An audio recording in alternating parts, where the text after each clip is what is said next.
out here.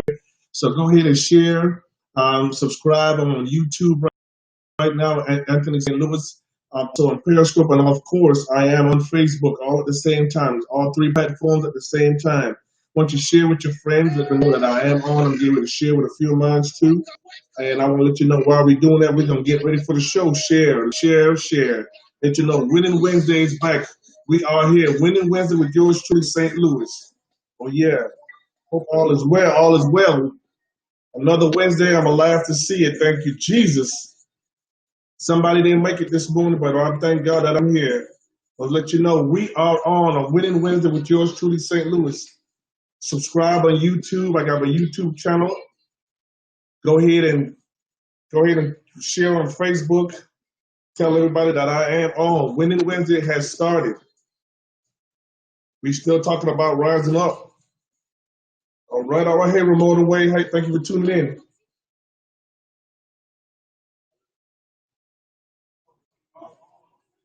All right, take a few minutes to share.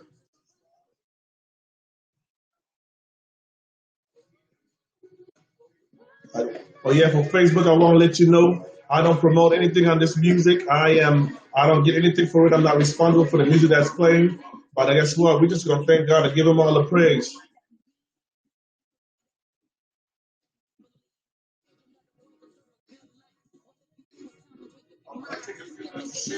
All right. We are Winning Wednesday with yours truly. If you can hear me real good, let me know. Somebody give me a thumbs up. Let me know what's going on.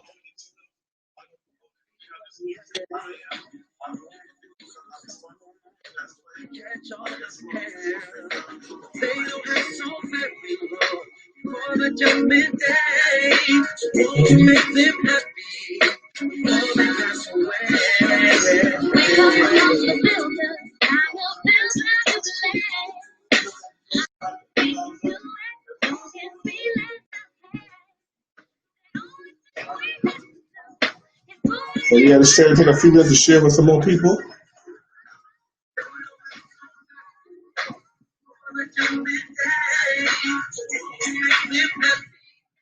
All right, man. We are happy. I'm happy to be here, man. There's a lot going on in the world.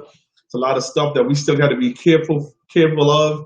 But I just want to let you know, man, we got to get to the point in our life that we're going to have to trust and stand up for something and just can't fall for anything. If you don't make the difference, man, I don't know who will. You can't wait. You can't wait for the government. You can't wait for other people. Sometimes you're gonna have to do it. Make the difference for yourself. Yes, yes. I thank you for watching. Give the time to come on.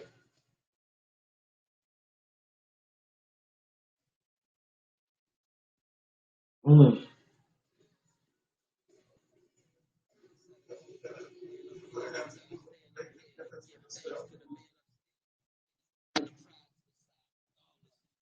Yes, yes. I thank you for watching. Give the time to come on. Checking the feedback. Checking the feedback.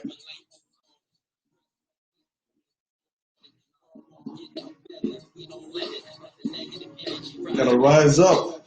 We gotta wake up, people. We gotta wake up. Yes, wake up, everybody. Stop sleeping. Oh, yes. Last week we left off with the man at the pool on John 5:1. And we're going to still go back there because I thought God was over with that. But guess what? He gave me something else from there. John 5 to my Bible readers, 1 to 15. Yep. We got to rise up. Yep. But we got to give God thanks and praise for being here and what has been going on this far. You got to know what's going on this far. You got to be happy about life, man. Things are going to be changed. Our things are going to change, and we got to be ready to change with it. And I think what the problem is, we're having problems. We're having problems with the changing part, and God was trying to get us to do the changing on our own. But I guess sometimes He got to shut things down to let you know who's in charge. Come on, come on.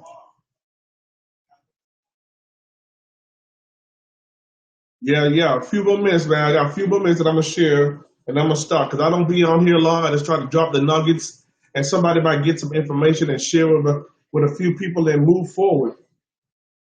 And that's the way we're gonna roll. Because guess what? If you sit here and wait for people to give you a pat on your shoulder, if you're gonna sit here and wait for other people to endorse you, you'll be waiting just like the man at the pool for 38 years.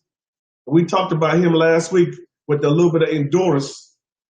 So let's go ahead and move into it. Last week I stopped off for a little quick recap, talk about how to be a winner, even though when you're not looking like you're winning, when you don't look like you're moving, when things are not actually going your way, you're actually still winning if you realize who you are and whose you are and what you have inside of you. Last week we talked about that, and I use as a foundational scriptures from our Bible reader, John 5:1-15, and it tells us a lot in there because we always look at the man at the pool as for 38 years as a symbol of weakness or pittiness, or he had to depend on everybody else. But we never looked at it as the aspect of what about his endurance? What about his endurance? How old was he really? How old was he really when this situation began? He was paralyzed. How long? How long he was at the pool for 38 years? What drove him to that point? To the point that he went to the pool? Was it in a conversation, something that he heard, that if he got down to the well, he got down to that pool, that he would be healed? And he decided that, you know what, I don't have anything to lose. I'm about to go ahead and get down there and try to do something for myself. And in the process of doing something for himself, he realized that probably I couldn't do it alone. Probably I do need some help. But everybody's been so busy doing their own thing, or everybody down there has their own problems. Just like the Bible said, there were blind folks, people, but there was a lot of other impotent people there at the pool. And somewhere along the mindset of he was striving to get the healing that he thought or heard about at their pool could turn into be discouragement sometime, because guess what? He's right there at the pool. He's seeing the water being troubled, and he can't get to the water. But his endurance, his effort, his ability to try to move forward to get there probably got him a personal upfront relationship with God, because it wasn't what it looked like. It's probably what was on the inside of him. 38 years suffering at this pool. He had experienced some serious disappointment. And sometime in winning, we don't understand that we deal with disappointment, because guess what? We can have the plan, we can map it out, we can be prepared to do a thing, and guess what? In the process of doing it, it turned into disappointment. It turned into something that looks like lack. It turns into disappointment. It turns into lack. It turns into not being what you expected. Thank you for watching, Kimberly Lee. Thank you for watching this boss. Thank you for watching Marvin Hector. Thank you for watching. And guess what? And it turns into lack, and it turns into disappointment. What if he heard that if he got to the pool, he could be healed? Only to find out when he got to the pool, because remember, he was paralyzed. He got there. However he got there, God saw his heart, or knew his heart. But he was disappointed because he had no help. He couldn't really get over that last hump. He couldn't get into the pool on his own. He didn't have anybody there trying to help him out, because everybody was doing what they were doing themselves to get the healing that he was looking for, to get the healing that he was needing. No one was there to help him. What about that disappointment? How do you get over disappointment when you are thinking about being on top? You should be winning. How do you deal with the disappointment? So let me tell you.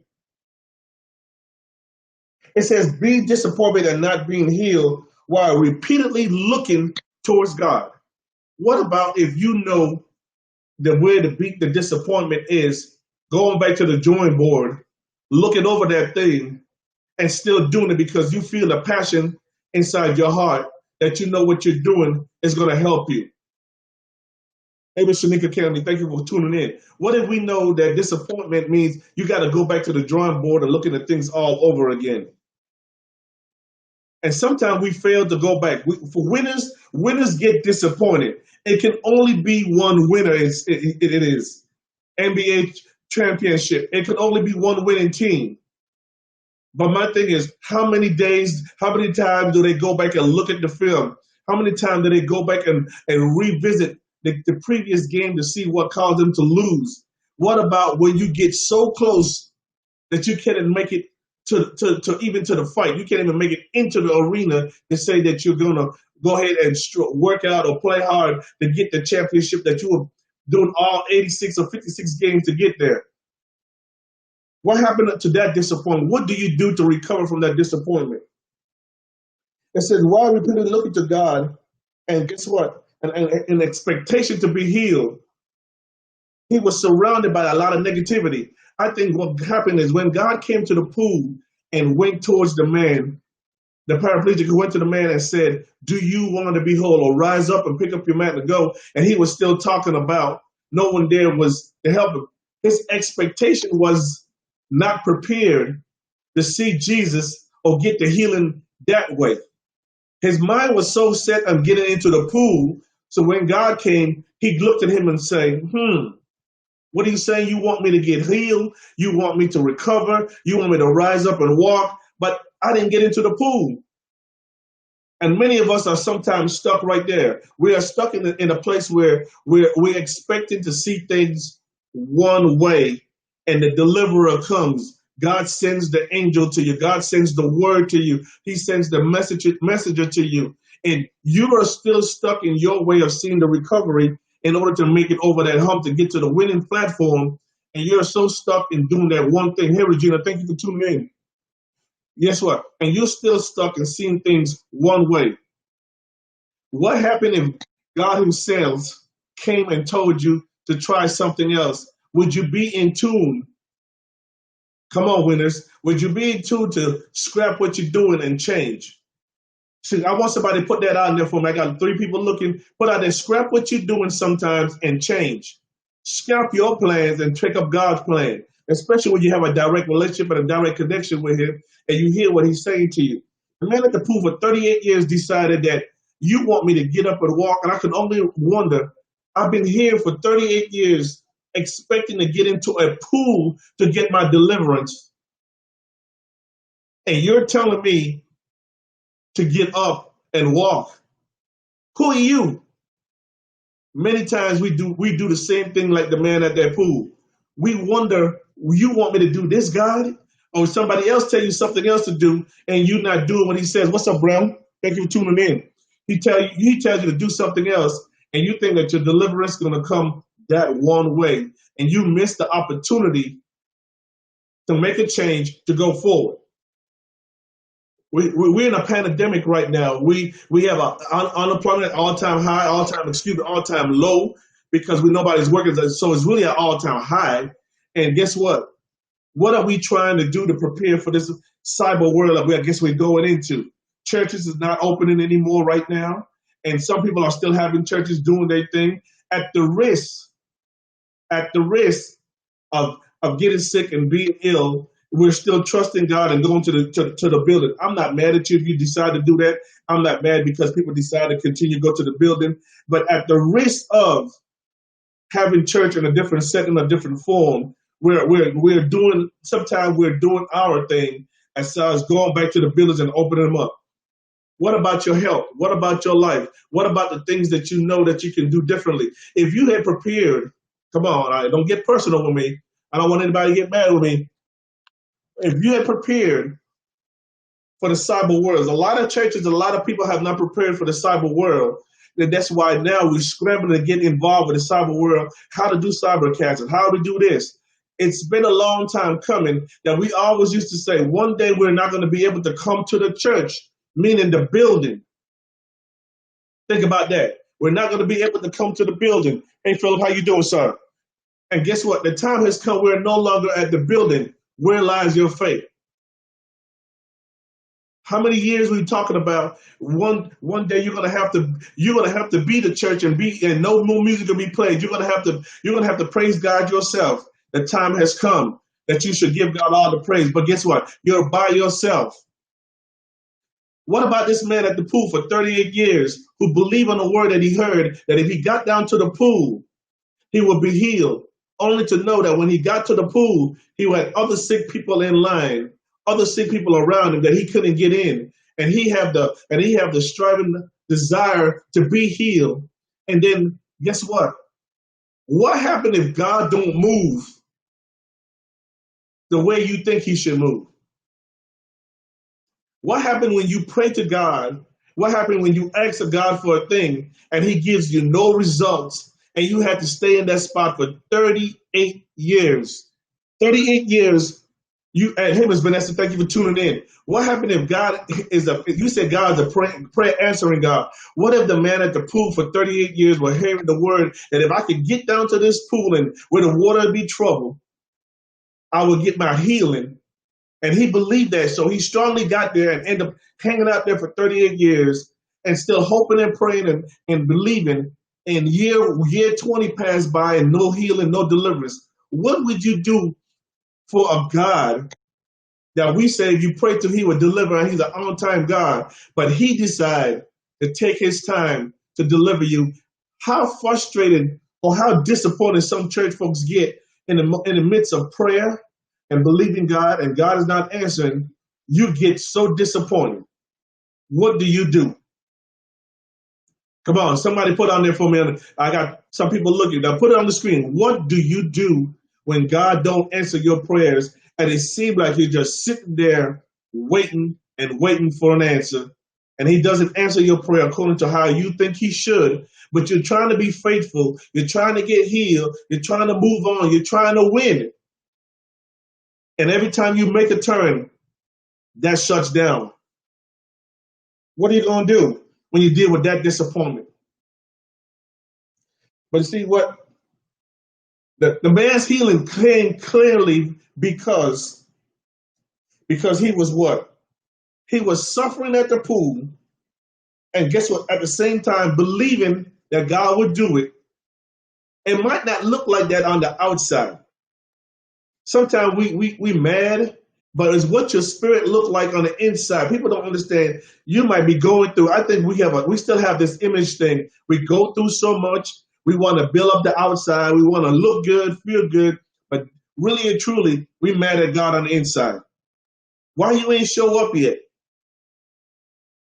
But you know what? We serve a compassionate God that shows up right on time. When you least expect it, when you think that the last breath is going to be given tomorrow, you can't do nothing no more. When you can't do anything no more, he show up because of his compassion and his love for us. Can you what? Jesus chose to help him because the man himself never decided to give up. I know I talked about rising up, but you know what? We can't rise up. Some of us can't rise up because we give up too easy. Sometimes God is testing your heart and see where you're at. What are you really going to do if I support you? What are you really going to do if I bring you out this time? Do you know sometimes we make so many promises and we don't keep them?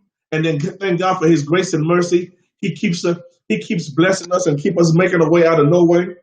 And my book says, a book I got right here says, his compassion is what God healed him for.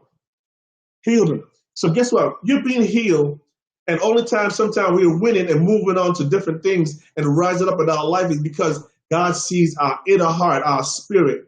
And sometimes it's how we wait. We wait so reckless sometimes. Or say, thank you for tuning in. We wait so reckless sometimes because what? We mumble and we complain. And we don't understand that rising up and moving to the next level comes with compassion, it comes with patience, and it comes with disappointment. But who do you trust in the time that we're living in right now? Who do you trust and believe is going to bring us out if you don't have a relationship with God? Who are you going to trust? Come on. But like it says, God decided to heal a man at the pool after 38 years because he had compassion on him and his timing was right. You can't understand, we could never understand why God would allow somebody to stay at the pool for 38 years. Hey, Yolanda Moore, thank you for watching. 38 years at the pool, and we're wondering, God, why did you do this? How many people that we lose loved ones, and we don't understand why, God, did you do this? We don't understand. We understand that life happens, and we'd say, God, why didn't we let this person go before us? But what happened when God left everybody else and came straight to the man himself and told him to rise up? Why? How come God didn't raise up or heal everybody else? Because God understands his struggle. He understands his heart. He understands the desire, and he was probably still trusting God regardless of what it looked like on the outside. We always make the man at the pool look like he's real pitiful. And guess what? We have a lot of people who looks like the man at the pool, but their heart and their spirit is made up of something different because they just trust and believe God. I don't care how foolish these things look. I don't care how horrible it sounds. I'm gonna still trust God. I'm going to do it again. I'm gonna try and try until I get an answer. I'm gonna pray and pray until I get an answer. And we say, thank you, Ms. Yolanda. And we say we're wasting time. We're not wasting time. What do you do when God doesn't answer on your time? Do you give up on God? Do you give up on your dreams? Do you fall over and don't follow your compassion? Do you lose focus? Come on. Jesus usually heals people, or guess what? Deal with you because of your faith level. Right there. What is your faith level? Put that on the screen if you're still with me. What is your faith level? Do you believe for God to do a headache, but do you believe that God can take you to the other side and get you to the house that you need? What's your faith level? Come on. What's your faith? In spite of what it looks like, in spite of what it sounds like. Hey, Ms. Johnson Keever, thank you for watching. In spite of what it looks like, do you believe that God can do the thing for you, even if you have to sit back and wait? The church is no longer in the building. We're going to have to figure out if the church is inside of us. What is your faith level? For some of us, 20, 30, 15, 5 years having a relationship, going to a building called church. Is the church really in you now?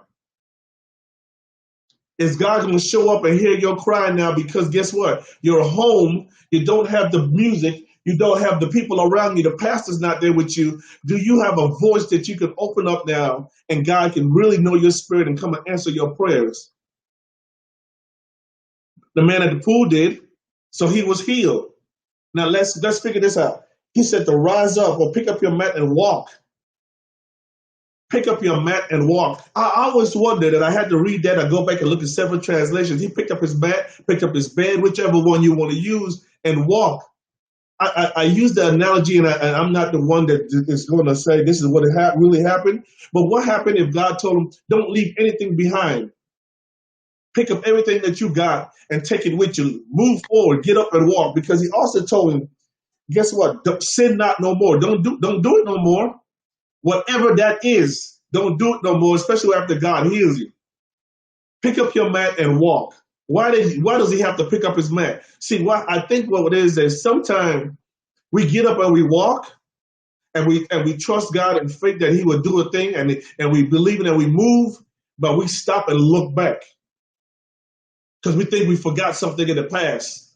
Or why do we always be at the church and we hear that one of the things that people always got something to say about your past because we allow that past things to haunt us every time we move forward. Every time we move forward. So guess what? It comes a time that you're going to have to realize you're going to have to come to grips with your past. Take it with you. You know who you are, who you was, something going on, but it's okay.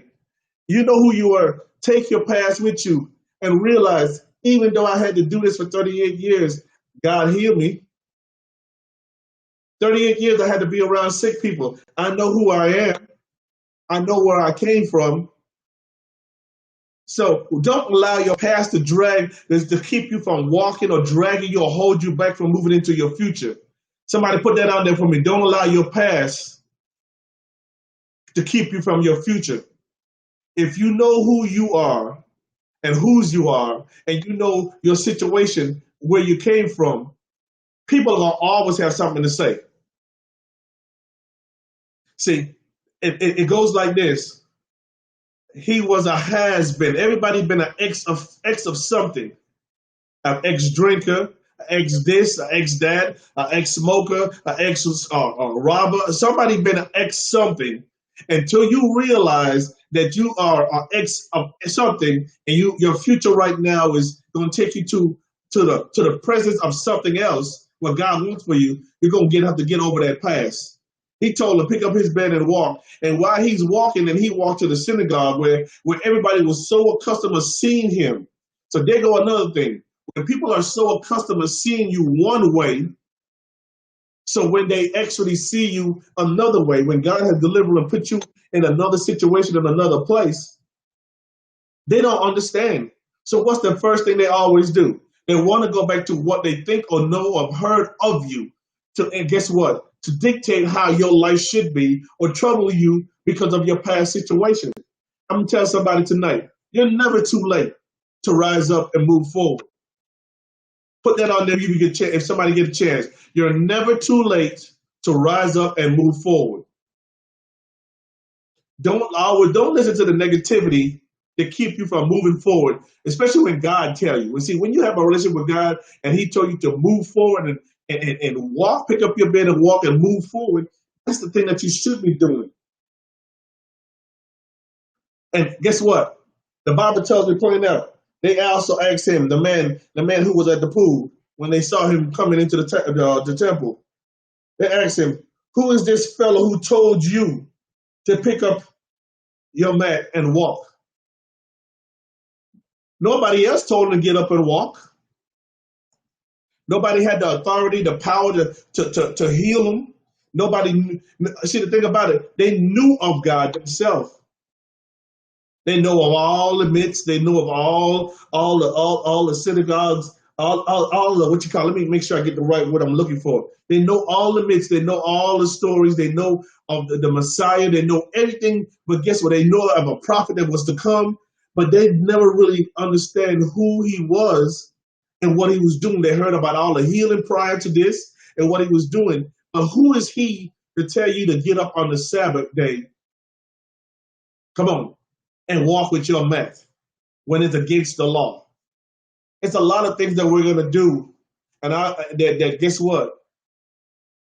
A lot of things we're going to do in God that people are not going to understand. They're going to think is against the law.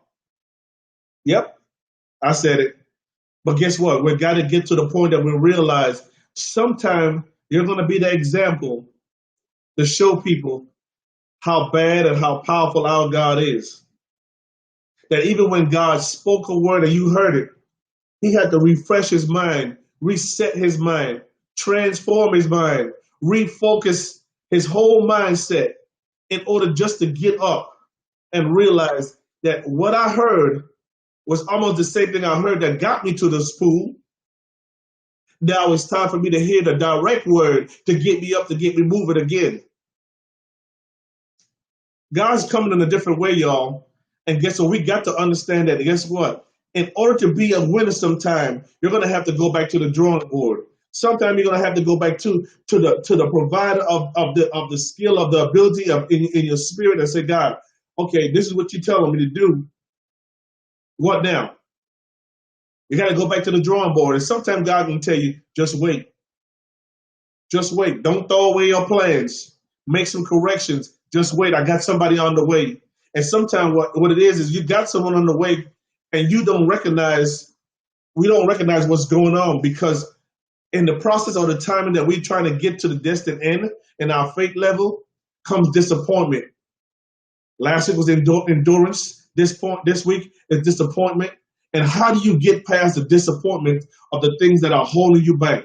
When you got so many things out here to teach you and trying to lead you to move to another direction in your life. But guess what? I've come to realize it's not the information. It's us ourselves, our stinking thinking, the way we view things, the way we look at it. We keep ourselves trapped in the box. When we talk about we're not in the box, we keep ourselves trapped in our own box. Because guess what? We have an idea. We have a dream of how it should be. And we never understand that sometimes the dream might be altered and come another way, and we're not prepared because we got set. All we see sometimes is the beginning and the end, and we don't always worry about the middle. How do we get there? You're going to rise up, and this time we're going to rise up again. I trust and believe we're going to rise up again. We're going to get back into church. We're going to get back when the music is playing again. But guess what? It won't be church as normal as usual. Because guess what? It's either you're going to stay filled up and refreshed and renewed with God's word on your own. So when you go back to the synagogues and the buildings, you don't have to stress your pastors and ministers out to preach a word or teach a word because you was doing it all along yourself. Church is not going to be the same no more. Sometimes we just can't go back to the old. We got to move forward with the new. And guess what? We can reach more people with this video stuff and get more people saved because guess what? No one is taking the time to go out in the road and see the byways and help anybody anymore that much.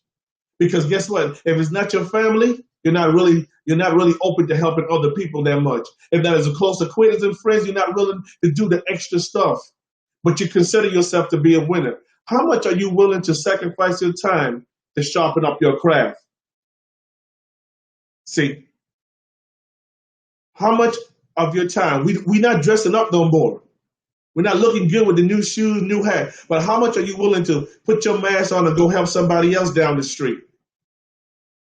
How many of us are willing to sacrifice and do something for somebody else other than just family? Where's the compassion? Where's the love? But we call ourselves winners.